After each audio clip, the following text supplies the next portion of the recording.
Jarrow was raised by his grandmother, a woman who had lived a lifetime of hard work and wisdom. She had seen the world turn, seen the seasons change, and knew the value of effort. But Jarrow, he just didn't see it. He was content to laze through life, never giving much thought to the future, never lifting a finger unless he absolutely had to. One morning, as the sun barely peeked over the horizon, his grandmother called him over, her face grave. She didn't have to say much, just a look in her eyes. She had something important to share. She spoke of a riddle that, if he could solve it, would change his life. But she made it clear it wouldn't be easy. Of course, Jarrow rolled his eyes. A riddle? What did he need with riddles? He was fine just the way he was, or at least that's what he told himself. He figured he'd forget about it and go back to his naps like he always did. But his grandmother wasn't one to let things go. She had raised him to face life head-on, and this, whatever it was, wasn't something to ignore.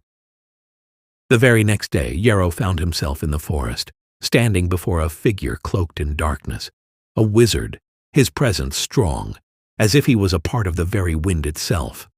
The air shimmered around him, and his voice echoed with power. The wizard told Jarrow that he had come to give him a riddle, one that would challenge him, push him out of his comfort zone. Without hesitation, the wizard spoke the riddle. I am not alive, but I grow. I do not have lungs, but I need air. I do not have a mouth, but I can drown. What am I?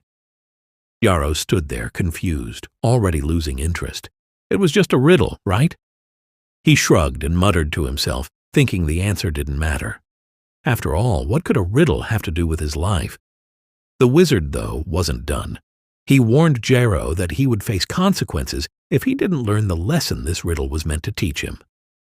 Jarrow didn't take the warning seriously. He laughed it off, turning his back and heading home, eager to get back to his usual lazy ways. But as the days passed, something started to gnaw at him. The riddle. The wizard's words. They lingered in the back of his mind like a whisper he couldn't ignore. The more he thought about it, the more he realized something wasn't right. Could the riddle really mean something deeper? Weeks went by, and Jarrow's laziness continued to grow. He avoided the work his grandmother asked of him. He stopped helping around the house, and he spent more time lounging than ever before. The riddle, though, would not let go. One evening, as the sun began to set, his grandmother sat him down.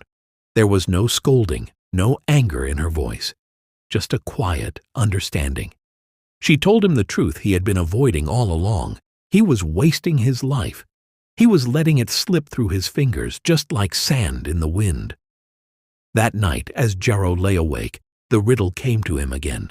The answer: fire. It was fire. Fire was not alive, yet it grew. It didn't have lungs, but it needed air to survive. It didn't have a mouth, but it could drown if it wasn't fed. And then the realization hit him like a ton of bricks. He was the fire. His dreams, his potential had been growing inside him, waiting to burst into something real.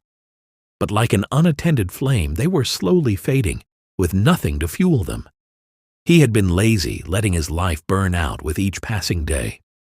Jarrow woke up early the next morning, not to sleep more, but to work. For the first time in a long while, he felt something shift inside him. He helped his grandmother with the chores.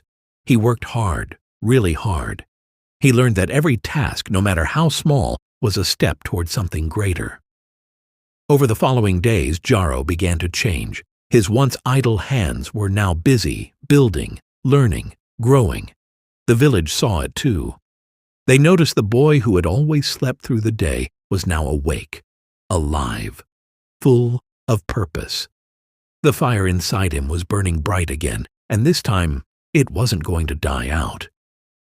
Months later, when the wizard returned, Jarrow stood tall and confident.